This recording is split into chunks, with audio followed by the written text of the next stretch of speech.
Well, good afternoon, everybody. Had a bit of a break, a lot going on, different funerals, and then, of course, there was the anniversary of the siege, and time has just flown by. However, I'm glad to be back, and as promised, I've had to wait a little while. So today, I'm going to be doing some different weapons, two of them from the siege, and one NSLR for interest. There's the deactivation certificates for all of them.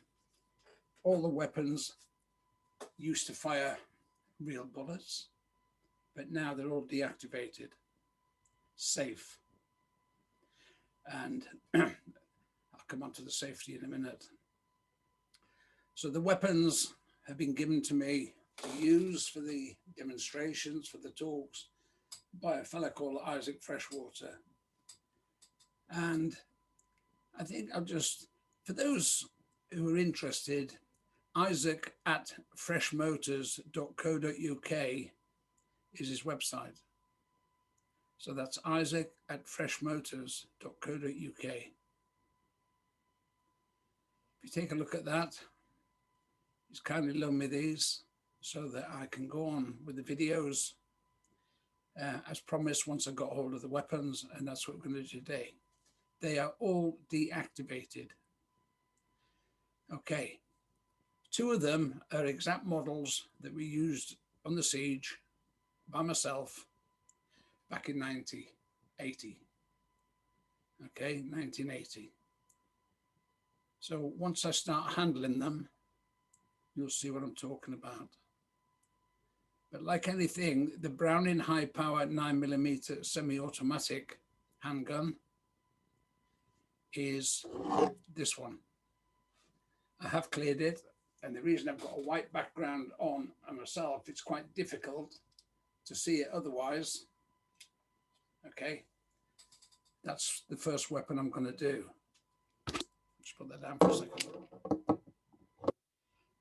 little bit of history then. Obviously, these are Fabrique Nationale, which is Belgium really. And a guy called John Browning, way back 20s, 30s, designed this weapon, and then it was shelved for quite a long time. So the initial design came from him, and there's been modifications to it over the years. It's a great handgun, one of my favorite weapons ever, and I'll come on to that towards the end. It's been used by armies all over the world since. Remember, that design was a long time ago. It was actually shelved till about 1935. The Belgian army decided that they wanted to sidearm themselves. So this was put forward, they won the contract, and that's really where it took off. Ended up all over the world being used because it's a great weapon. And to me, one of my favorite weapons ever. So, funny enough, when Germany occupied Belgium, the Second World War, this is the only sidearm that was used by the British during the war. And the Belgians, sorry, I beg your pardon, the Germans. Basically, the Germans, when they occupied Belgium, took over that, the factory, the whole lot. The Belgian workers at the factory down tools and not working for you. So the Germans got their own workforce in, carried on making the weapons. So both the British and the Germans ended up with the same weapons. Another story. However, it served its purpose all the way through from then to the 21st century.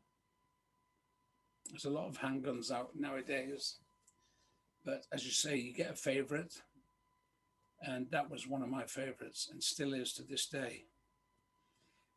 Right, before I start handling it, the first thing that you do with any weapon, okay, not like some of these videos I've watched. Safety doesn't become apparent to an awful lot of them. They just want to be gung-ho. Not in my training.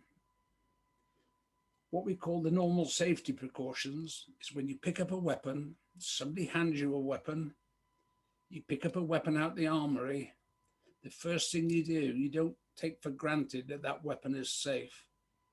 So we had what we call NSPs, okay? Normal safety precautions, to make sure you're not going to shoot yourself, let alone anybody else.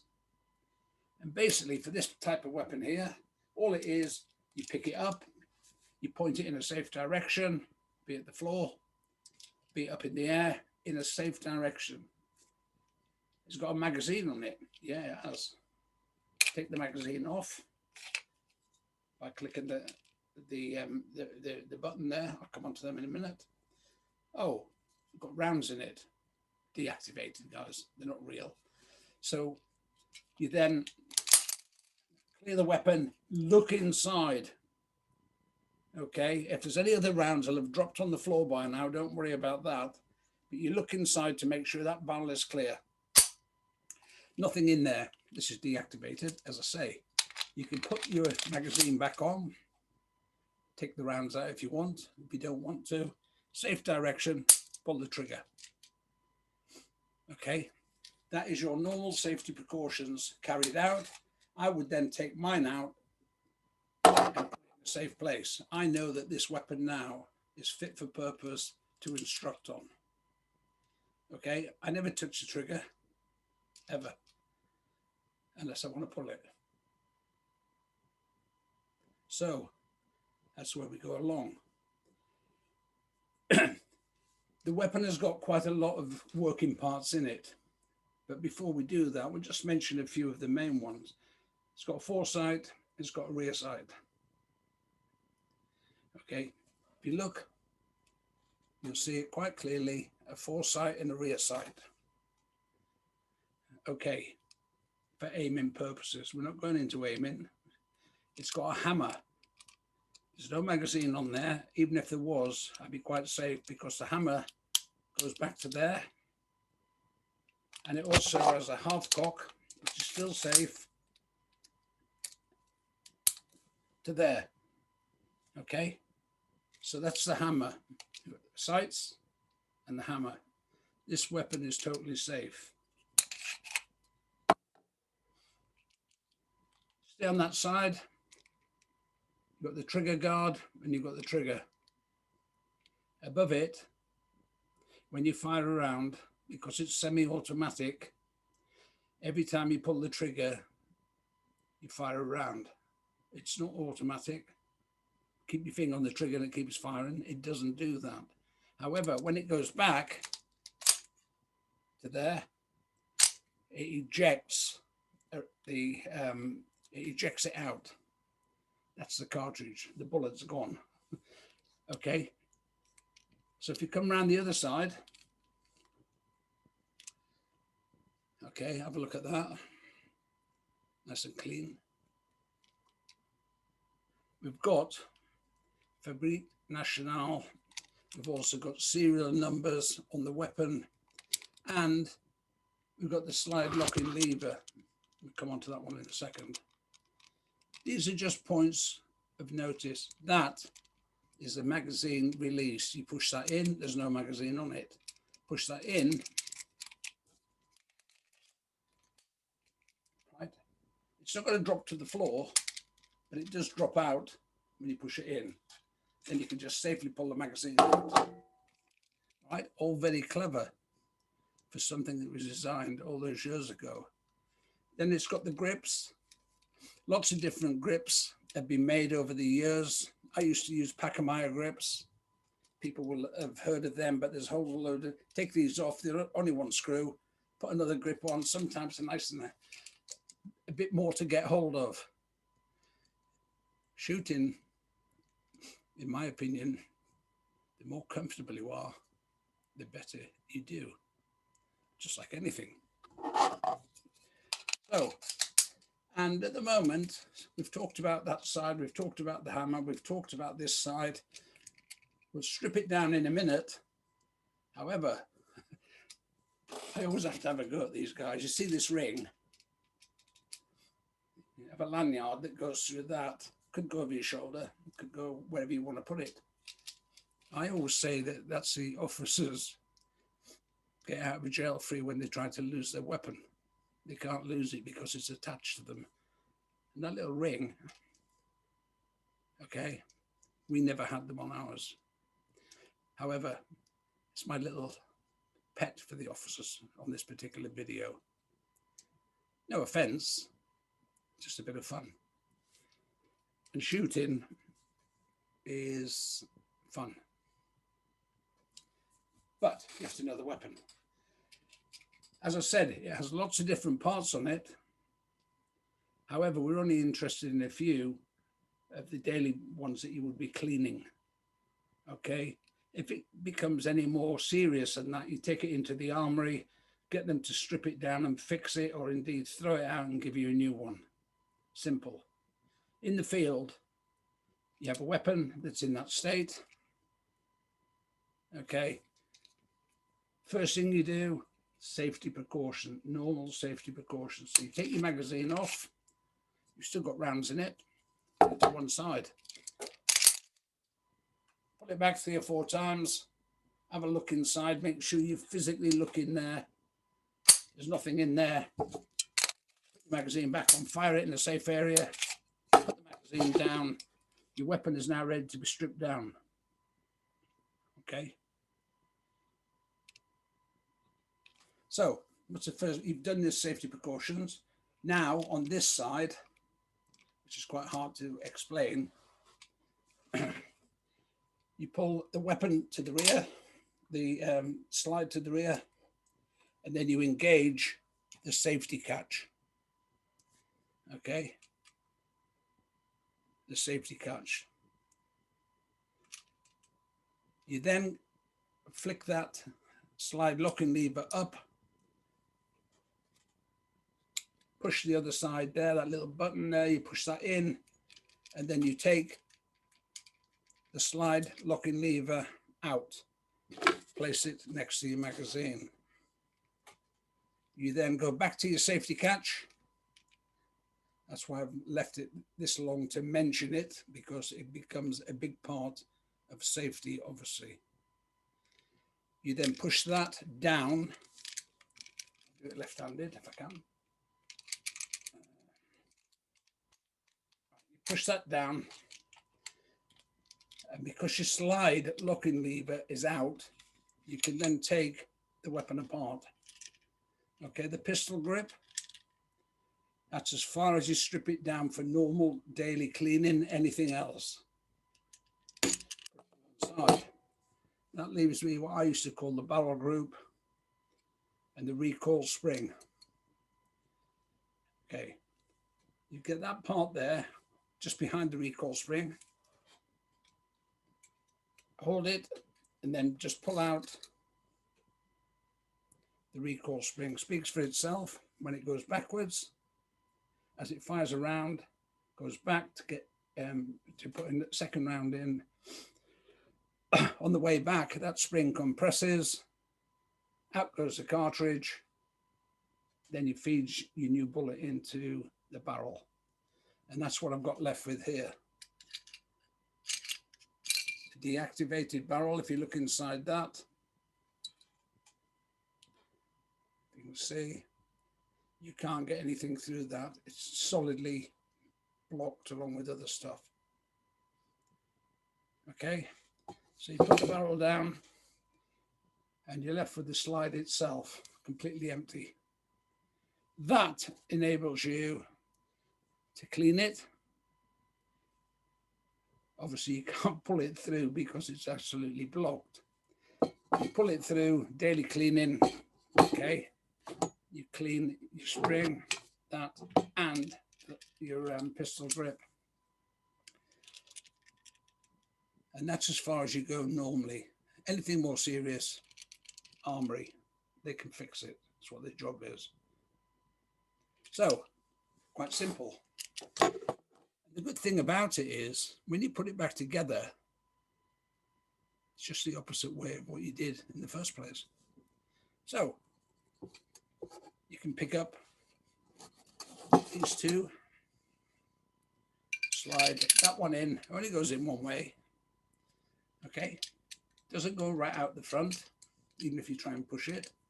That's your barrel locked back into position.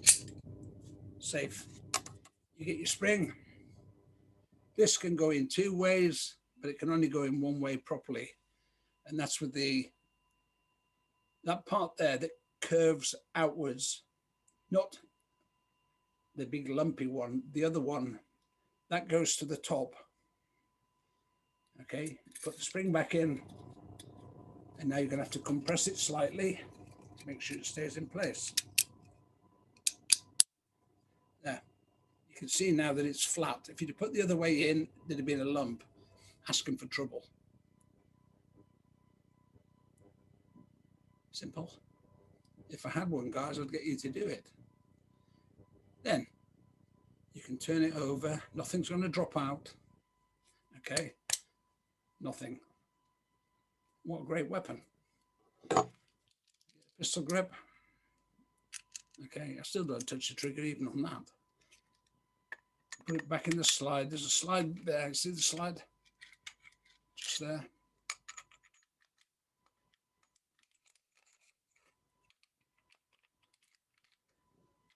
The slide goes to there. However, the trick now is to get it back best you can. Just trying to use the light a little bit. Okay, there. You need to get it back to the safety catch. So you pull the slide back, then you lock it in position with the safety catch. Okay, it's not going anywhere. Can't do anything. The last thing you need then is your slide locking lever. That locks it together on the weapon look. Just goes in one way. There. Click it in. Make sure the little knobs come through the other side. Okay. And then that's your weapon cleaned. Put back together. Stripped and assembled by somebody who hasn't done it for a long time. Not difficult. Then your safety catch now is holding this thing, the slide to the rear. Flick down on that. It leaves it in that state. Okay. However, with no magazine on, watch. You put the magazine on, it's still safe. Okay. That's the 9mm Browning.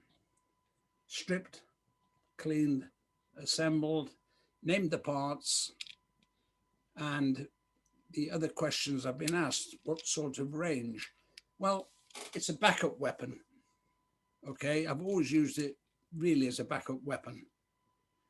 Not designed to shoot targets 200 yards away, but if it hits them in the right area, it'll kill them at 200 yards. They normally say about 50 yards. Okay, I can shoot one at 50 yards, I used to. However, CQB shooting, close quarter battle, generally means anything up to, used to say 3 to 5 meters, but what about in between that? 0 to 5 meters. And then you can add another 10 on, 15 on. That would be fair to say CQB, and these are very accurate if you can shoot. Obviously, I haven't got a range to show you, but I know I could shoot one of these still, and quite accurately. Muzzle velocity is something like 1100 feet per second. 9mm, not bad. And really, that's all you need to know about that. What were the uses? Why did I like it? Well, I've carried this on covert operations, concealed, carried it in a car concealed, carried it on my person concealed. for many, many years. You get used to it. It becomes part of you, part of your body. And when you need it, you need to know where it is and how quickly you can get it out and use it. Okay, I'm not an officer. I won't have that tied to me anywhere. Mine wasn't even on the weapon, the way I like it. However, these kindly are not my weapons.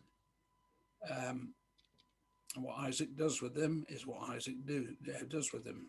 I'm going to write him a nice thank you at the end for loaning us them for this length of time. However,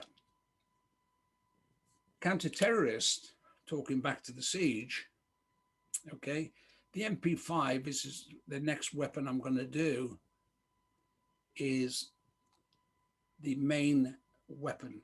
Your primary weapon is your MP5. Yes, you get problems with the MP5 every now and then. You haven't got time to go down and clear the weapon maybe. What you want to do is go straight for your backup weapon, which is loaded and ready. And the difference between loaded and ready is, loaded means it's got bullets on it in a magazine. Ready, it's not going to go forward because it's deactivated. It would be when you pull it back, let it go, that round would shoot into the chamber, put your safety catch on, loaded and ready to fire. So just make sure you understand that. Just bear with me a second. I'll just unready it. Because it's deactivated, that's how far it's pushed the round out. Should have pushed it straight into the chamber, safety catch on, your hammer would be at the back, and you'd be ready to fire. Okay, I can click that. I can then take that off. We haven't talked about the magazine really. However, inside there's a very powerful spring. You can load 13 of these 9mm. Okay, 13 will fit into that. You leave it for any length of time, which is a bad practice, leaving rounds in a magazine. In fact, it's a terrible practice. Your spring will eventually, like any other spring, you'll get into that position where it might just, that will cause problems when you're firing. So mine, I never put more than 12 in there, which give it that one bit of leeway. It's only that size. So I used to use 12 in mine, and so did a lot of the other guys. So it will take 13. And I would always, at the end of the day, if it was a training day, I'd always take all the ammunition out, put them down next morning. It takes seconds to load them up. And that's the easy way to do it. The weapon itself weighs a couple of pounds, not sure exactly what. However, when you load these up, the spring is quite a, a hard spring. So you put it in. I used to just click mine down like that, put the first one in. Once the first one's in, I'd push down on that one and then get it in that way as well. And that's the way I used to do it. Push down, push it in. Once the 12 rounds are on there, then if it goes back on the magazine, if I'm not using it, that's safe. It's safe. People will say it's got bullets in. Of course it's got bullets in, but it's safe because I've not chambered anything. And to chamber, you have to physically pull the slide to the rear, let it go, then it will chamber. You put your safety catch on. One thing I haven't mentioned, anybody know what an SLR is? Anybody know what an MP5 is? Which is the most dangerous, in my opinion? Oh, the SLR can fire miles, yep. MP5, you can hit targets of 200 meters easy, yep. However, just covered 180 degrees without even flinching. That means anybody on either side of me, if I let this go, I'm going to shoot them. And it could be my people. These are dangerous. A short barrel weapon, in my opinion, is more dangerous than a long barrel weapon. Because let's face it, if you're going to get the MP5, you then have to physically go around with it. This, there, it's 180 degrees gone. So you're covering a big arc with a small weapon. People don't understand that. So what? So what? Bang. You're not physically having to go around to do it. It's just a mistake. I've seen it happen. So there we have the 9mm Browning high power. Tremendous weapon in my opinion. Wouldn't swap it. And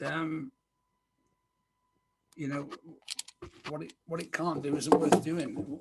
What an invention all those years ago. So with that, I'm going to sign off on this one. Who dares wins? I will do the MP5 next. Questions, comments, feel free to put them up on the page. I will start answering again. I've been absolutely flat out. But now I'm coming back into it again.